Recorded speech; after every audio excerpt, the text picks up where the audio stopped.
For coming. This morning we filed a lawsuit on behalf of 4 of the victims who perished in the Marco Polo fire. There are a lot of allegations that we have raised in the complaint that came about as a result of an extensive investigation of experts. And we want to raise those issues for the public. I want to introduce everybody that's here. Woody Soldner and Terry Revere, the attorneys. They'll each introduce their clients. I'm representing the estate of Joanne Kawada. Woody, would you?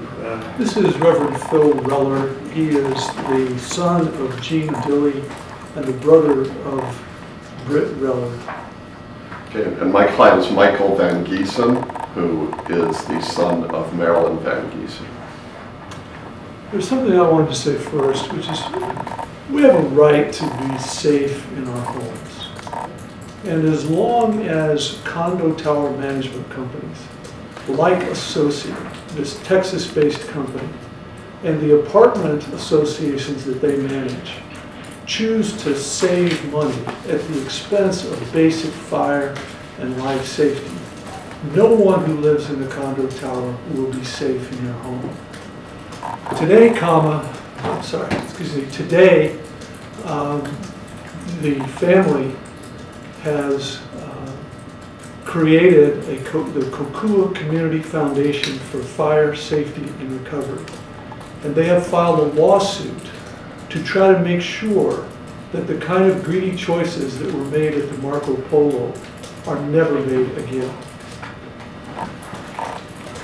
So I think that we'll begin with Brett and to respond to any questions that you may have with regard to what is this lawsuit about. I think one of the really important things that Woody pointed out is that the families, the 4 families, the 4 victims of this incident and their families have come together and determined that they want their deaths to be something other than just another tragedy, but something that's a mandate and call to action for safety among condo owners. And that's why they formed this community foundation, this nonprofit, to assist with raising the recognition of this problem throughout our community.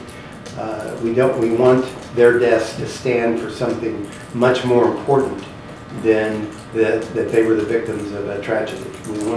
We want condo boards in the future, instead of thinking about what their budgets are and how much the assessments will be, that they'll think Marco Polo and make decisions that are appropriate. We'll talk a little bit about the sprinkler systems and how that impacted it, and the other, which we think more obvious issues that cause the death of these people.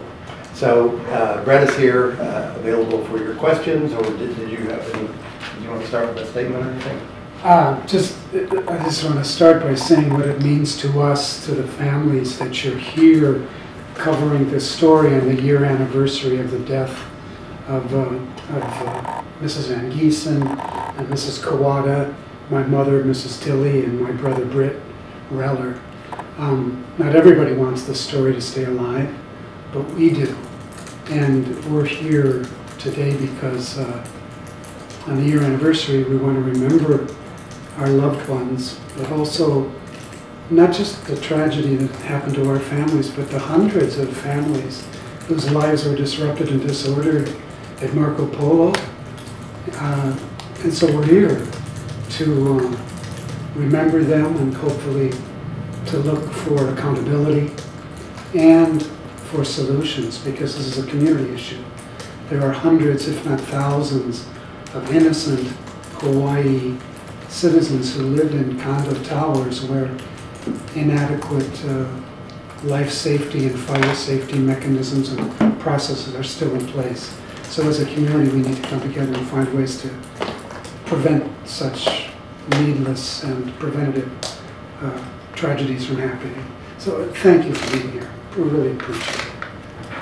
Yeah, and I just wanted to mention, Do you want us to? One of the things that I'm involved in many, many disputes involving condominiums and community associations, but I found incredibly appalling about this particular situation is that this condo association knew over and over and over again that they needed to do something to upgrade very basic fire safety systems. They had many, many opportunities. They had multiple experts advising them to do something about this. They had multiple fires in the past. So they had every opportunity to avoid taking the greedy choices that they took, and they just shined it on. So that, to me, is the most tragic part of this, is they made deliberate choices to ignore very basic safety issues, employing an antiquated, inadequate fire system, and they had multiple opportunities to avoid this.